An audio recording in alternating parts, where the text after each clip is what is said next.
কিছু কিছু ছেলে মানুষের মনে হয় যে বাসায় কোনো কাজই থাকে না, বাসায় যেন মেয়েরা সবসময় শুয়ে বসে থাকে। কিছু বললেই বলে যে বাড়িতে আবার কিসের কাজ, সারাদিন তো বসেই থাকো, রান্না করো, এই রান্না করো, আর কোনো কাজ নেই না?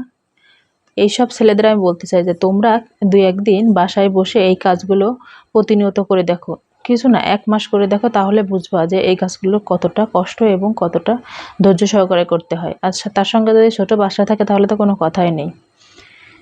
তখন নিজেরাই বলবে যে আমরা বাইরেই কাজ করতে চাই, ভিতরে বাসায় বসে আর কাজ করতে চাই না।